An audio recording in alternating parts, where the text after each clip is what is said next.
بسم الله. نص ساعة وأزكى كيكة برتقال. ما ودي أطول عليكم نهائيا المرة هذه.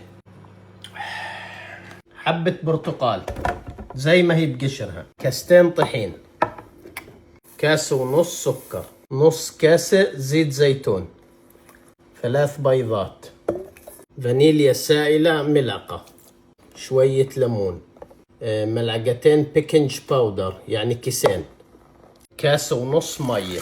بسم الله. وبنخلط. انتهى الموضوع، الكيكة صارت جاهزة.